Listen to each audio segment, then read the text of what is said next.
Hello, and welcome to the Humans Over Numbers podcast, the show that's willing to stand on its head to see the workplace from a new perspective. This show is brought to you by Milestones, makers of the Beyond This Day, Small Wonders, and other keepsake gifts for employees, recognizing major life events. Request your sample today at milestonescompany.com and see the impact they make for yourself. I'm Felix Dusablon, hungry bookworm and aspiring polymath, and today I have on the show Elizabeth Gaines. Elizabeth is an expert on stress and its effect on the body. We talk about stress and its physiological response.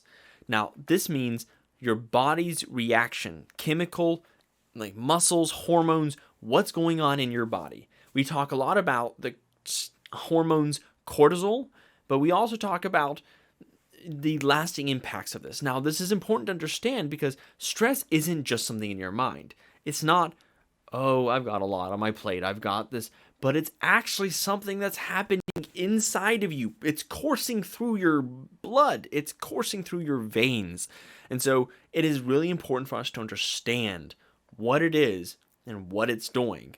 And so Elizabeth comes on and she shares some great insights on this. She talks us through some of that science of it. We talk about her story and what brought her to wanting to do this and wanting to help people. And I think it's a very fascinating conversation that will show you some really good insight on what it is and what we can do.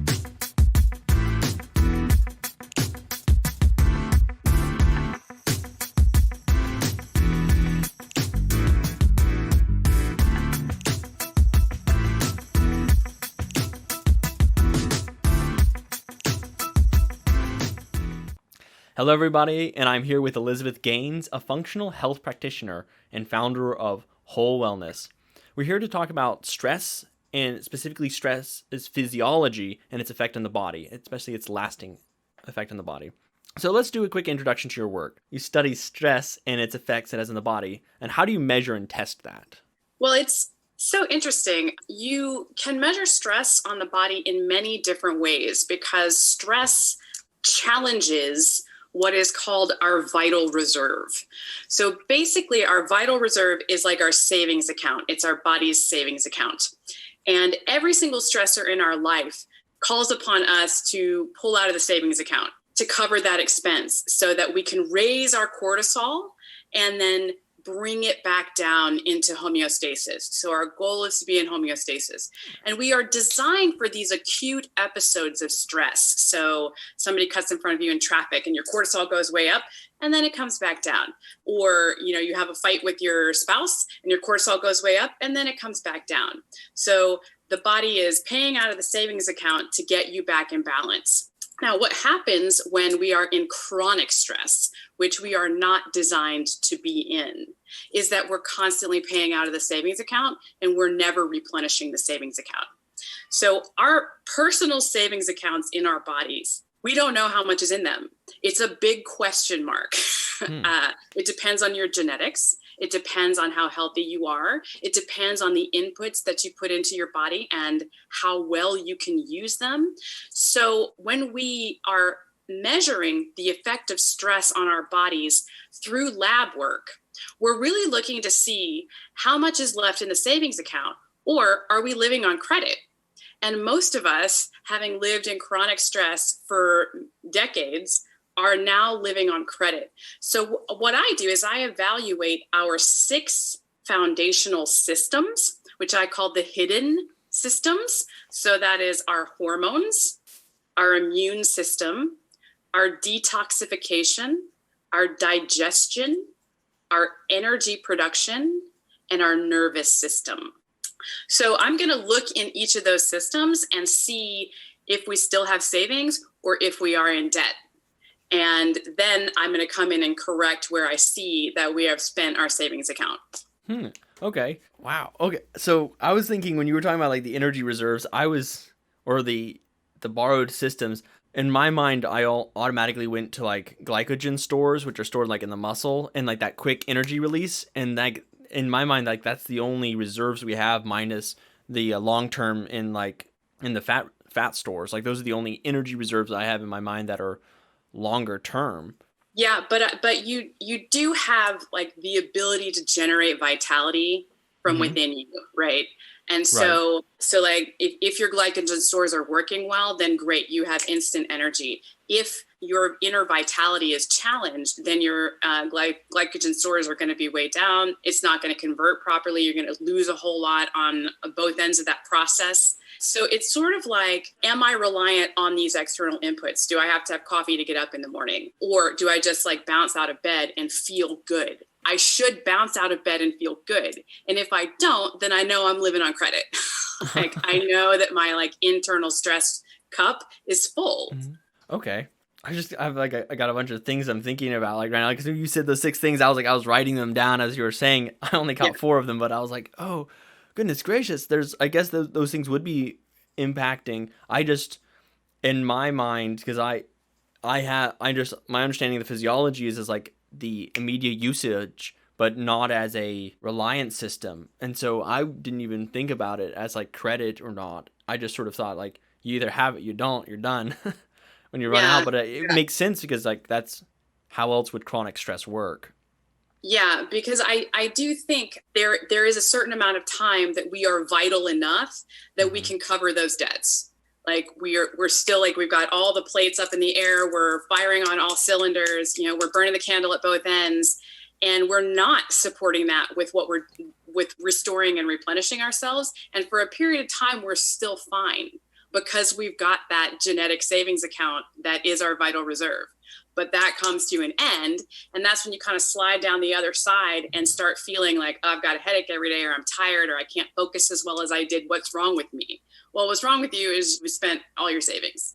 And so now we've got to like replenish the savings account. Okay, and there are a lot of number of factors in that savings account, right? So like you Huge. said, the 6 are the ones you're Yeah. saying, Yeah. and So the 6 are just where I look because mhm. I feel like that gets as close to the root cause of the symptoms as possible. Those systems are like the basic core systems. And so the way that I work that's different than the way a medical doctor works, for example, is that you go to the medical doctor and you'd say, I have these symptoms. And he'd say, okay, well, what we're really interested in is symptom resolution.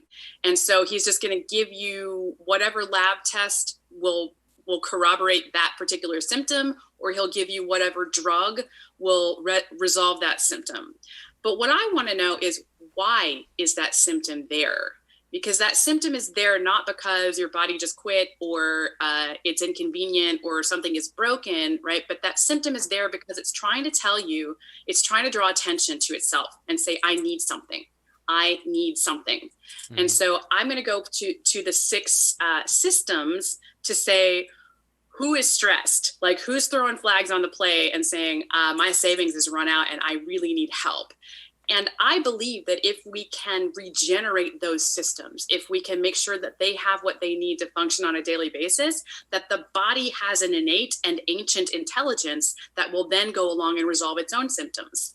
Okay, so it's not just for you. It's not just about like it's not about the symptoms, right? It's not just about, oh, I feel tired in the morning, so I need my coffee, and you're trying to resolve that. You're actually trying to resolve the root issue of, well, it's actually you're struggling with not just like high cortisol levels, but you're also struggling with the low hormones. Some sort of like, I don't know, androgenic hormones or something are really low for you right now, and so we need to get those up. Or like your appetite's messed up, and it's because ghrelin off, or something like one of those Absolutely. ones. Absolutely. Like, for example, you know, if a lot of us have what's called leaky gut, where the enterocytes in our small intestines have opened up these sort of microscopic holes.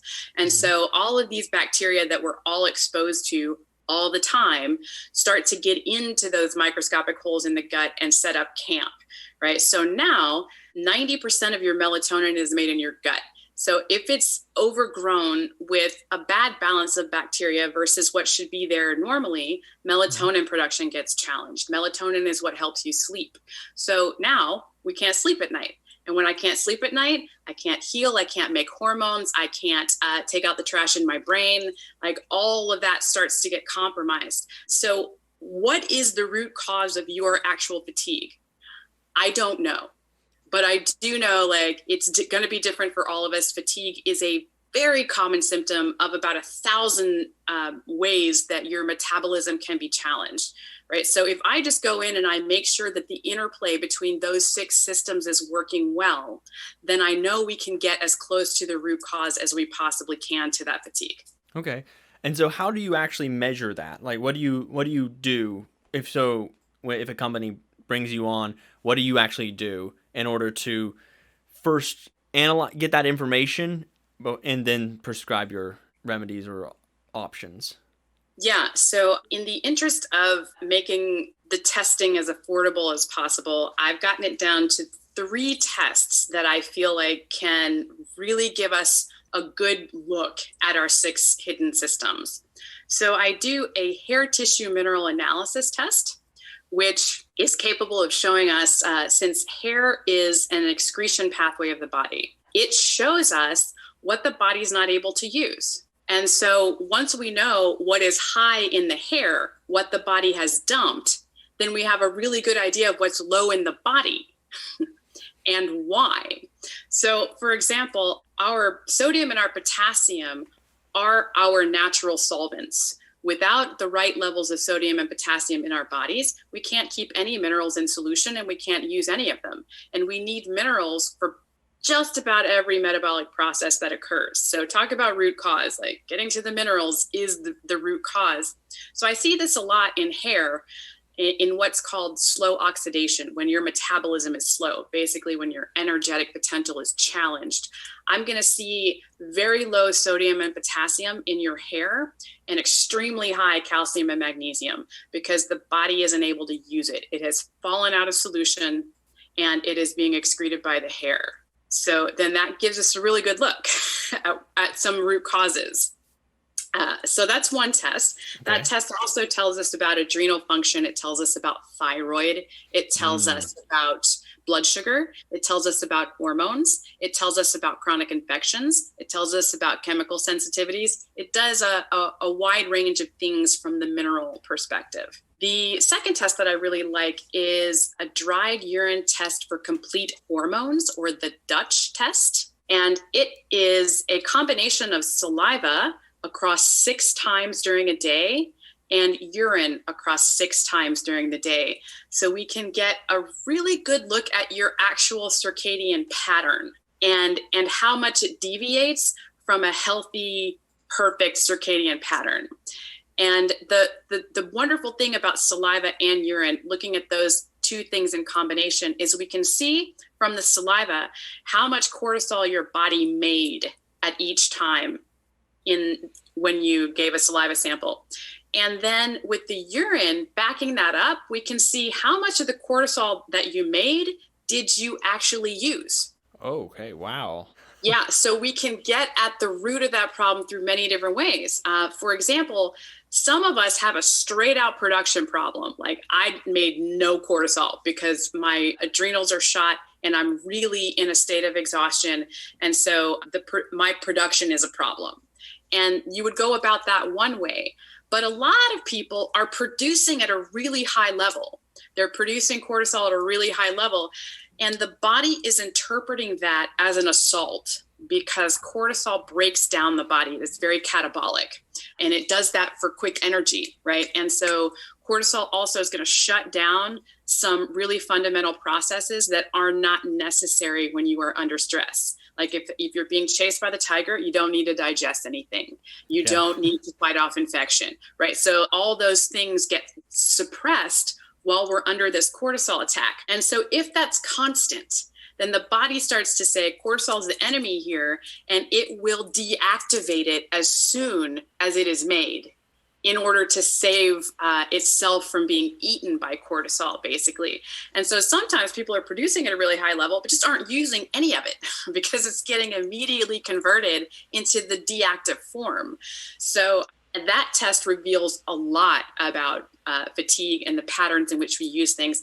That test also tells us all about the steroidal sex hormones. So your estrogen, your testosterone, your progesterone, your melatonin, all of those things, because it is those hormones that keep us alert, awake, have a clarity of thinking, are able to connect thought to action, are able to keep muscle on our body, are able to cycle regularly if we're women. So all of those things are really dependent upon hormones. And the Dutch test can reveal, is it a production problem? Are we making enough hormone?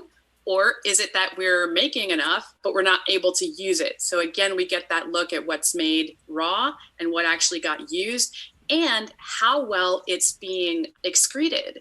So for example, with estrogen, sometimes people will have a bunch of symptoms of estrogen dominance, and I'll look at the Dutch test and I'll be like, they're barely making any estrogen, but it's not being methylated. So it's hanging out and so we get sort of this double whammy of the estrogen, and that's where the symptoms of estrogen dominance come from. Whereas if I'd just taken a blood test and looked at the raw level of estrogen, I'd be like, well, you're low. I don't understand where these symptoms are coming from. Well, let's take a minute and talk about cortisol some more, because I think for most people, and in my mind, just because I'm not highly educated in the stress pathways and how stress works. I'm fairly familiar with a lot of physiology, but not in some of the preciseness that you are.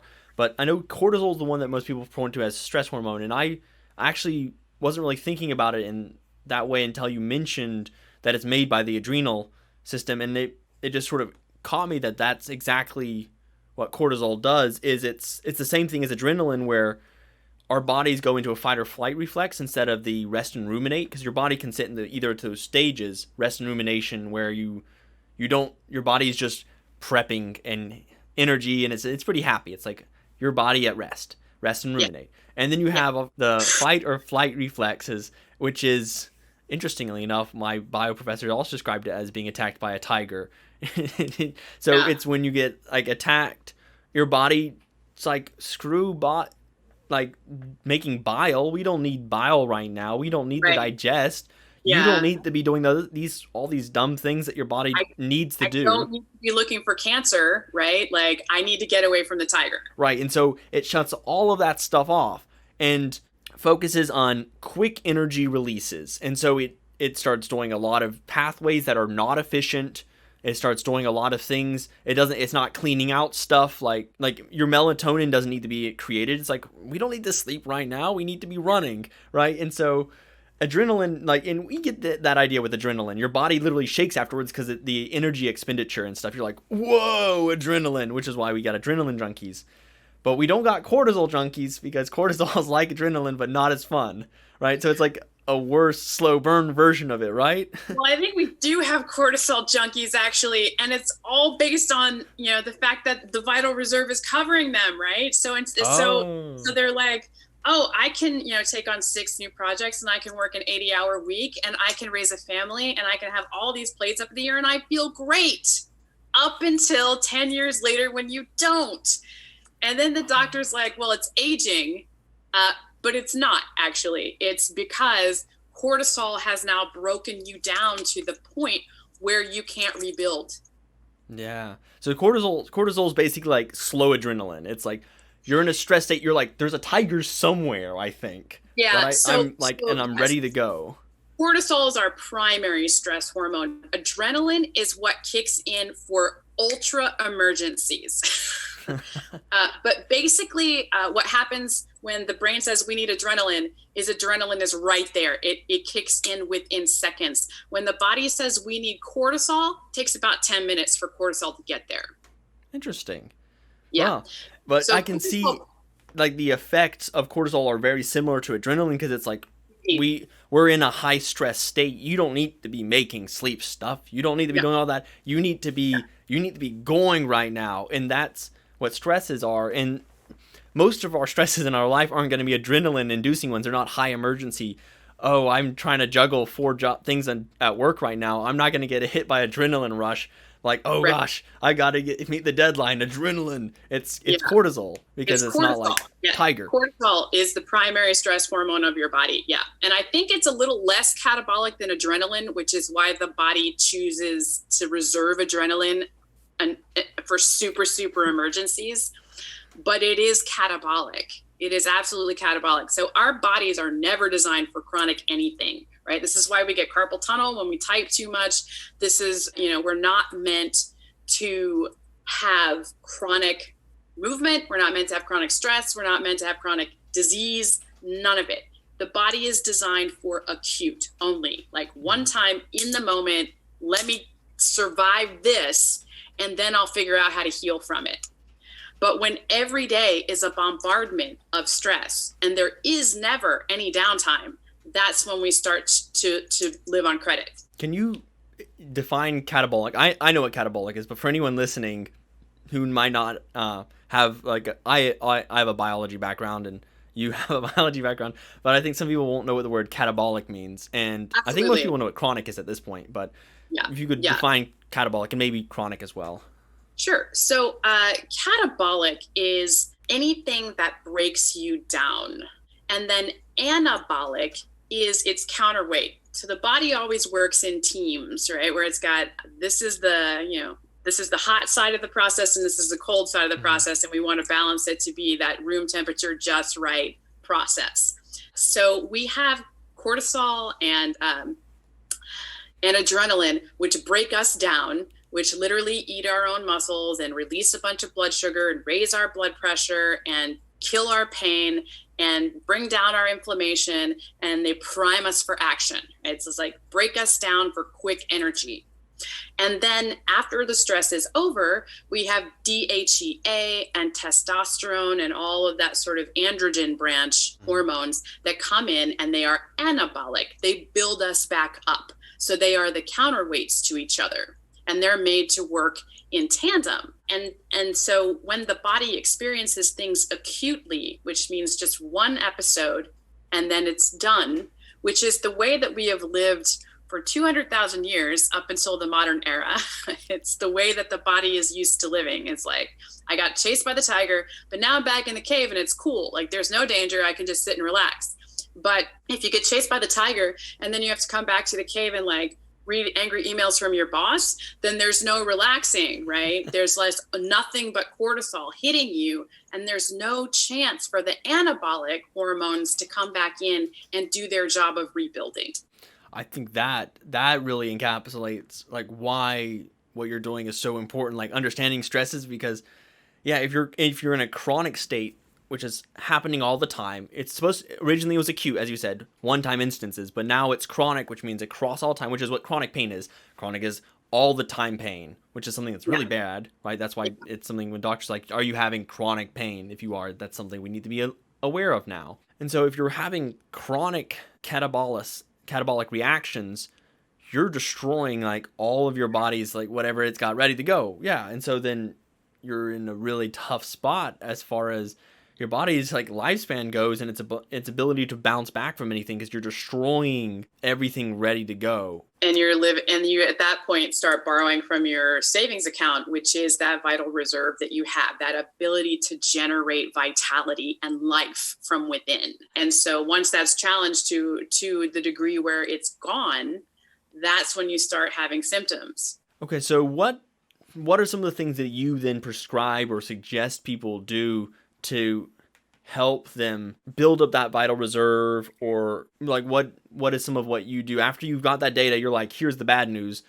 Here's the good news. Well, it's funny that you say data is bad news. Some clients look at it that way too. They're like, oh my God, I'm really nervous about these tests. But to me, the data is actually healing opportunities. Like, we wouldn't have known that was a healing opportunity if we didn't have the data. So to me, it's actually like, this gives us a whole avenue to go down, to explore your root cause and to bring back some of that vitality. So I love that. I don't consider that the bad news. I'm also a big geek and I love science. So the data just like turns me on in so many ways. But anyway, so I work with clients, not just with the data, but with what I call a DRESS protocol, another acronym. So we work on diet, rest, exercise, stress reduction, and supplementation. So we do our DRESS protocol across all 5 pillars. All 5 pillars are just as important. I can give you the best supplements in the world. If you're not sleeping, it's not going to matter. If you're not exercising, or if you're exercising too much, it's not going to matter. If you continue to assault your body with sugar and junk, it's not going to matter. So all of the pillars are just as important. So I develop a whole dress protocol based around you, based around your lifestyle, based around what the labs reveal are your fundamental healing opportunities, your fundamental deficits. And with diet in particular, everybody likes to say, well, what should I eat? Well, unfortunately, there's no simple answer to that question. As human beings, there is no one perfect diet for all humans. We all evolved in different areas of the world where there were different local resources available. And so everybody genetically has a different ratio of macronutrients, which makes their body hum. So we can reveal through lab work some things that you should definitely not eat based on what's going on with you. And then we can do some experimentation to get to what the right macronutrient ratio is for you so that at every meal you eat what makes you feel best. No, that works. What would you suggest for people, like say an employee, just something that we can do regularly, normally, that might help mediate stress levels, might help us develop like some of that anabolic qualities? What are some like simple life hacks, I guess? Maybe, I don't know if you're a fan of the word hacks. I know some people hate the word and some people love it. But what are some like hacks that people can do that might help mediate that stress and or help them with their prepping their bodies with those vital, like building up that credit? Yeah. So I think the first thing that I would exhort your listeners to do, stop thinking of your body as a machine. It's not a machine. People think of it as like it's a simple machine. You put in the fuel and then you put out the work and it should just function. But there's like so many misconceptions that come with this idea of simple machine, where like machines should work all the time. They shouldn't break. When they do, it's an inconvenience. All these sort of things that come from thinking of the body as a machine. Your body is your best friend. It is your ally. It is the only person who will be there for you 24/7, 365, every second, every minute, every hour, every day of your life. It shows up for you. It punches the clock. It takes the hits. It is your best friend. And so I think the first thing that we need to do is get back to having an awareness of it. I think, that's been conditioned out of us since we were first in school, since we were in preschool, and they told us to sit down when we wanted to stand up, and they told us it wasn't time to go to the bathroom, and they told us we couldn't eat, when we were hungry. And then we started to feel like perhaps we didn't have authority over our own body, and that the things it was telling us couldn't be trusted. But that's the only thing that can be trusted. So I would say the first thing is to come back and really take back that awareness of your body, because the symptoms that it's giving you are, I don't have a headache because of lack of Tylenol, right? So if I just get that headache, reach for the Tylenol automatically, I never stop to say, what are you telling me that you need? What are you telling me is deficient? So it's that deep listening skill that we need to develop with our bodies the same way that we do with our friends, because it is our best friend. That's a good way to look at it. I think a lot of people could take take that one to heart, and should take that to heart, and understanding themselves a lot better. What's your story? Like what got you into this? What made you wanted to help people with stress? Like, I feel like there must be like a lot of something that happened, or something, or maybe a really long recurrence of something that made you like, this is something that we should definitely have someone here to help that out. I definitely had my own burnout episode that was very intense. But I started off, I think, like everyone else, and I was like, oh, I feel good. I can work like 80 hours a week. I can like go be a lighting designer for theater and work from 8 a.m. to 2 a.m. every day, and it should be fine. And then I decided to switch careers, not because of burnout, but just because I decided it wasn't fulfilling enough. So I went into working with victims of domestic minor sex trafficking, which was also a very intense job. And I did that, I discovered, because I couldn't generate self-love from within. And I was looking to my job to make me feel valuable and worthy, and as if I was, worthy of being on this planet, basically. And as it turns out, you can't work hard enough to replace self-love. You just can't. Like, you cannot get it from the outside. It has to come from the inside. So you will eventually work yourself into the ground, as I did. So then I said, all right, I've got to figure this out. I've got to figure out how to love myself. So I went at it with all the zest and the vigor. And when you're in that stage where you are exhausted and you hate your life and you're really depressed, it's very hard to tell that the root of this is physical. It feels like you're just depressed, and everyone around you will tell you you're depressed. And the doctor will say, I don't see anything wrong. Take some, antidepressants. And then you don't get better, right? Because your savings account is depleted and you will not get better until you are able to replenish the savings account. So I'm sitting here doing all the mindset work, and it's helping, right? It's helping incrementally. It's really slow, but it's kind of like beating your head against a brick wall, trying to figure out how to love yourself when you still feel like crap, right? And I finally got to the other side of that and still felt badly. And I was like, okay, the only thing that this can possibly be is physical. But I think when we're just when we are at the subclinical level, right, which means we have not crossed over into disease yet, which is clinical, but we're not at 100% wellness, right? We're somewhere in between. That's called subclinical, where you have all of these symptoms. The doctor can't really pick it up at subclinical because his tests are designed to show catastrophic dysfunction. He wants to know about disease because that's what he's trained to intervene with, is he can cure cancer. He can set broken bones. I can't do those things, nor do I want to, right? But if I go to him and I'm my quality of life is just tanked, he doesn't have any tests to figure out what that is unless I have crossed over into thyroid disease or liver disease or heart disease, one of these things. If I'm subclinical in any of these categories, the doctor's going to say you're normal. And so for me, if I internalize that and be okay, it's not physical, the only thing it can be is that I hate my life. But actually, when we're there, when we have no energy and we hate our lives, I want to say, look physically. The answer is probably physical. And if you start with the physical first, the mindset work is going to be a million times easier after you feel better. So I finally found some testing that revealed my subclinical deficits, how depleted my savings account was. And I started working with a practitioner and felt immediately better, in a way that I hadn't felt in years. And then I said, you know what, I really need to get trained in this. So I got certified in that same method, and that's what I do. That's really cool.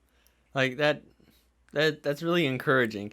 I think some of us experience something similar when we maybe switch jobs. For me, before I was doing what I'm doing now, I was a high school teacher, and I was chronically stressed. I was this is rough. And it was almost immediate, switching, and I was I feel amazing, right? Because I was then able to right.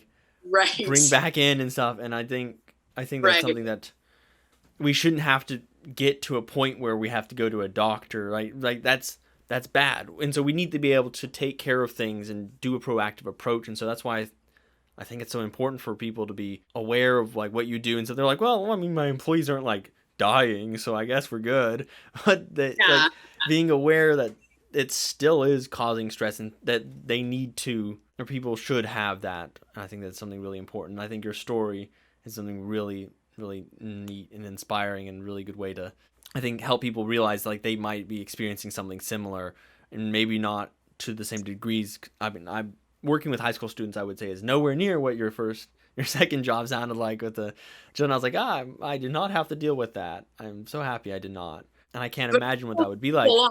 Yeah, teaching high school is still full on because you teachers are expected to be social workers as well.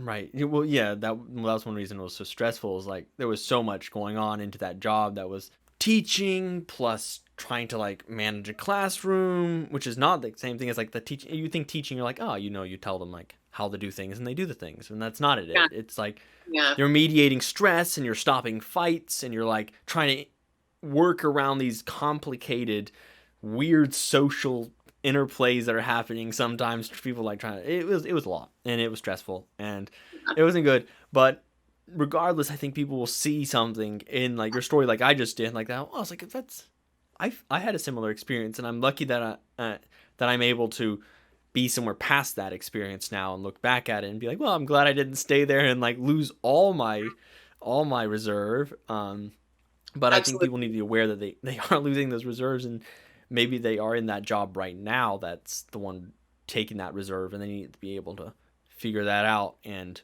make things a little bit better. Absolutely. Yeah. So you were about to say something? Yeah, I was gonna say, if you're at that job that's taking your reserve, maybe you got to work extra hours, or the work is just not as engaging as it once was, right? And you sort of feel like you're losing motivation and you're losing passion, and maybe you started to notice some focus issues, like your mind wanders on it too much, and or the phone rings, and after you get off the phone, it takes you 10 minutes to figure out where you were in the work. That is not you hating your life. That is an absolute physical deficit. And that is absolutely a sign that that vital reserve is being challenged and that you're living on credit. And I think it took a really long time for me to understand that. We're just sort of told that's a result of aging. We're told that's a result of adulting. That's just adulting. That's just something that you have to do. But that's actually a very real sign that you're in this subclinical phase. So I just want to put that out there. I think what you just said, that very real sign, is like the biggest takeaway that people need to be aware of, that stress it's not just in your head. There's actually something happening. Like there's cortisol, and there is like it is eating your body, and like you are literally, your body is being very affected. Just like sleeping affects your body, just like eating affects your body, stress has a very legitimate effect. Stress is not just, I got a lot of work to do. It's heavy on my head, like it's heavy on my mind. Yeah. It's not in your mind, it's in your body, and you need it is in your body, because your body doesn't know the difference, right? Like whatever is stressful for your mind is stressful for your body. It's that angry sort of like red light flashing on the phone that you have email from the boss is just as stressful as like a tiger coming after you or a person pointing a gun at you. Your body doesn't know the difference. And we know that this is true because think about when you dream and you have like that dream that you are falling and you like shake yourself awake. You have a very physical reaction to that, right? You're shaking when you wake up because the body doesn't know that it was a dream. It's responding to the stress of the brain. I think that's a really perfect place to like put a pin on this conversation, because there's so much more we could go. Like we could continue down that path and go for a long ways, but I think we should wrap it up there. That was a really good place to just like, yes, be aware that this was a real thing. Be aware like what it means for your body and why it's important to like build up that reserve and understanding that. So I'm going to move into the next part of this. This is sort of the fun part. To me, though, this conversation was kind of fun because I'm also a science nerd, and I was like, oh, yeah, whoa, cortisol and stuff. I was like, I haven't talked about that stuff in forever. I love this stuff. When we first started diving, it's like we got on the science kick together, and we were just like nerding out for a while. Yeah. So segueing in a little out of that, I guess, there's these 10 fun questions, so I'll ask, and yeah, we'll have a little bit of fun with them. So the first one is, what is a book you think everybody should read?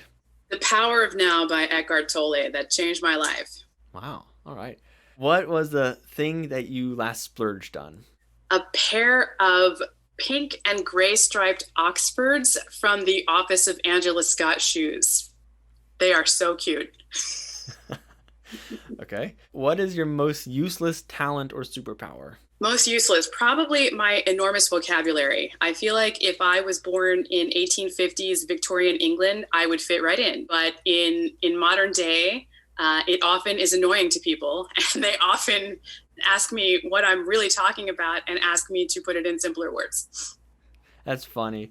I have a book, probably because I think I lack that nice vocabulary to a degree. I have a book called Dictionary for Extremely Literate People. It's on my shelf. I don't use it very much, but it's there, and it's like, oh, I wish I had a really nice vocabulary. And I think I have a decent one, but but I guess it is technically useless. Like, if you can get across what you mean in short, concise words that everyone can understand, it might be more valuable. Especially like when people actively don't understand what you're talking about and feel like you're just being intentionally obtuse or obfuscating something, and you're like, no, it's just the way that I talk.